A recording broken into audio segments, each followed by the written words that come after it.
Magandang araw po sa ating lahat. Nandito po ako ngayon sa aking tubigan.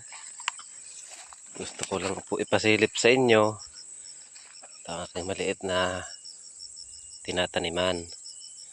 So ngayon po ay mag-aabono po tayo. Medyo dumalaga na ating palay. So ilalagay po natin ngayon ay urea. Yan. Isang sako po ang nilalagay dito.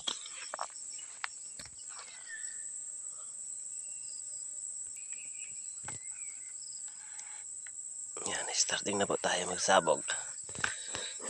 So,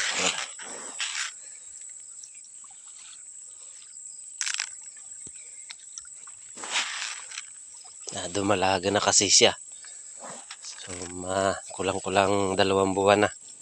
Hindi natin alam kung ilang araw. Higit kumula. So, ganito naman ang kalakaran. Alam natin na dumalaga na. Sabugan na natin. Para maganda ang bulas ng kanyang bunga.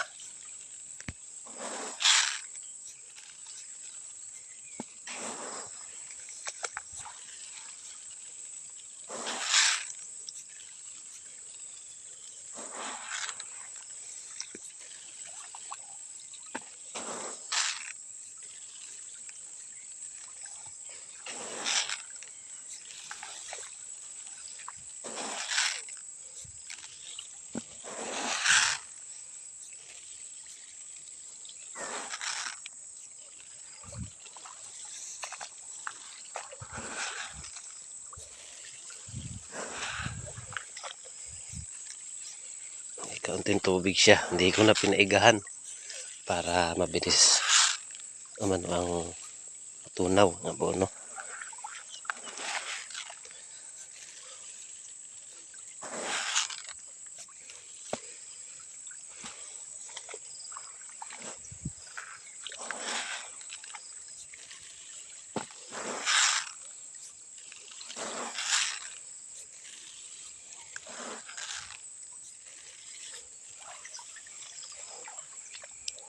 Maganda ang panahon ngayon, mainit.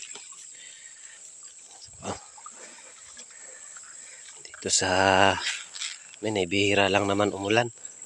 Kasi panahon ngayon ay habagat dito. Pati ng Quezon. Minsan lang sa isang linggo. Kaya yung ibang palay dito medyo mahina. Natutuyok. Kasi walang irrigation, walang tubig. Tulad nito, sahod ulan. Walang irrigation. Pero nakaka-survive naman sa tubig.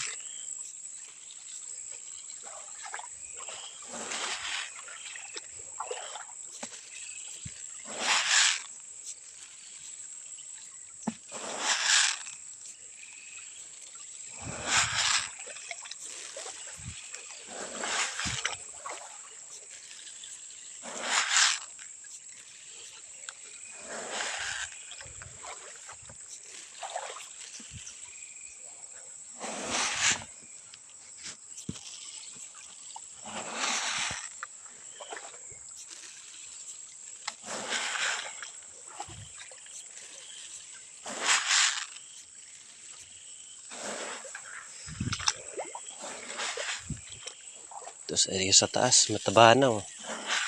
Mataba na siya. Libasa, malang ganda ang putik dito. Saka sa kataas ay pispan. Hindi naigahan. Yun lang, parang may pinasyalan na tayo ng mabait. So kailangan na natin talaga linisan ang paligid nito. Binibisita na tayo ng daga. Hindi naman natin maiiwasan yan at sila'y agaw din natin sa pagkaroon ng palay.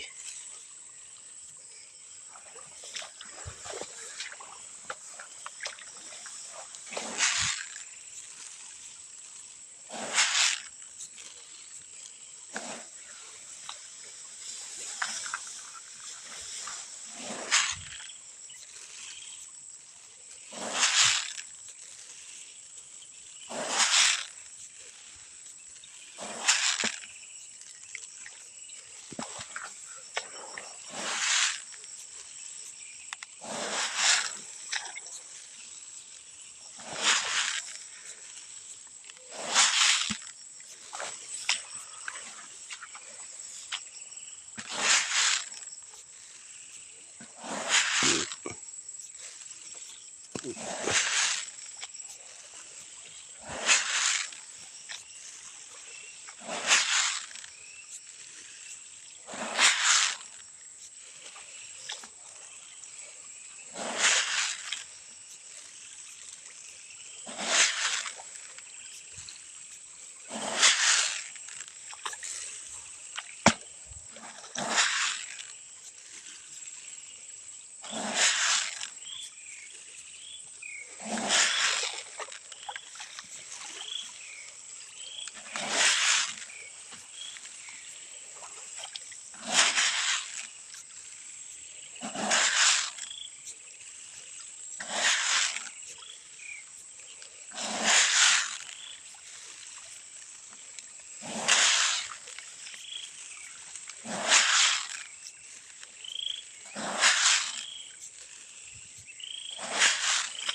So, nakaisang pitak na tayo. Bali, ito ay 5 pitak. Medyo maliit itong taas. Doon naman sa baba, talaga mahilap. Bali, abot man ito ng 1 hektarya. Itong aking ginagalawan na ito. Yan. So ngayon, salin tayo. Malawak na yung ating sasabugang pangalawa.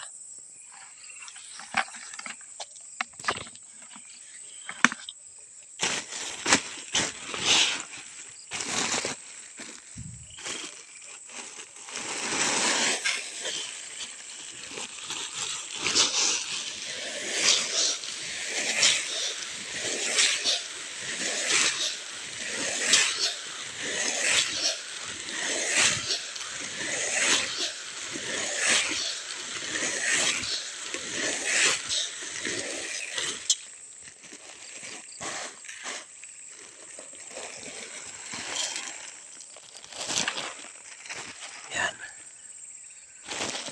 So, ito naman lilinyahin natin itong mahaba na to. Anon.